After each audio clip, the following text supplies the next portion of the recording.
কি আমাদের সাথে গোসল করবে নাকি? হ্যাঁ, আর এমনি তো আজকে তো বাথরুমের লাইনে সমস্যা দেখা দিচ্ছে। তুমি গোসল করবে আমাদের সাথে, করো। আরে না না, আমি এভাবে গোসল করি নাকি, এমনি তোমাদের গোসল দেখতে আসলাম।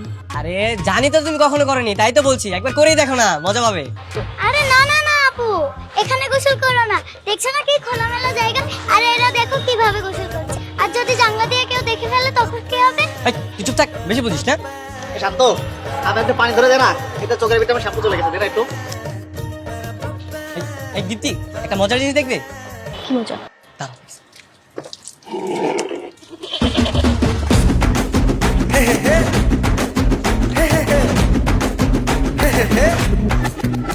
এরে শান্ত, পানিটা দে না। এই এই সুমি, এই পানি দে।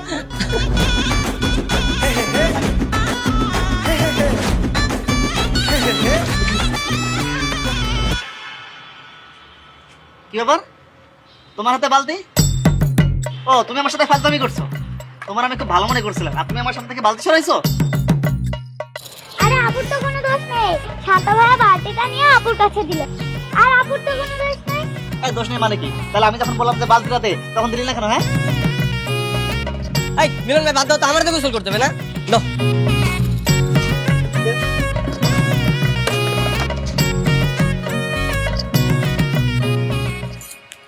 হ্যালো ভাইজান। হ্যাঁ রেহানা, দীপ্তি কোথায়? ওকে আমি বারবার কল করছি, ও তো ফোনটাই রিসিভ করছে না। দীপ্তি তো ছাদে গেছে, ফোনটা মনে হয় রুমেই রেখে গেছে। কি বলো, ছাদে গেছে? এসব কি বলছো? এই রোদে বেলা ছাদে গিয়ে কি করে? ওর শান্তরা তো ছাদে গোসল করতেছে, ও সেখানেই গেছে। ছাদে গোসল করে মানে কি? এটা কোন ধরনের কথা? শোনো রেহানা, ছেলে পেলেদের একটু ডিসিপ্লিন শেখাও। আসলে ভাইজান। থাক, আর বলতে হবে না। তুমি এক কাজ করো, দীপ্তির কাছে যাও, আমি ওর সাথে ফোনে কথা বলবো। ঠিক আছে।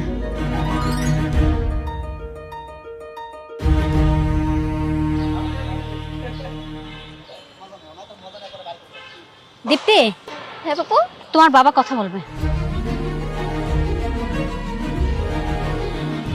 হ্যালো বাবা। দীপ্তি, এসব কি শুনছি? তুমি এই ভর দুপুর বেলা রোদের মধ্যে ছাদে কি করো? এইমাত্র আসছি বাবা, এখনই চলে যাব। শোনো দীপ্তি, তুমি আমাকে রিকোয়েস্ট করেছো বিধায় কিন্তু আমি তোমার পুপ্পির বাসায় তোমাকে ঘুরতে পাঠিয়েছি। তুমি কিন্তু বারবার বলেছো তুমি সমস্ত নিয়ম কানুন মানবে, কি মনে নেই? সরি বাবা, আর হবে না। শোনো দীপ্তি, তোমার মুখে ওই সরি শব্দটা যাতে আমি না শুনি, আর মোবাইলটা সবসময় সঙ্গে রাখবে। সেকেন্ড টাইমে যেন এই ধরনের আর কিছু না হয়। ঠিক আছে বাবা।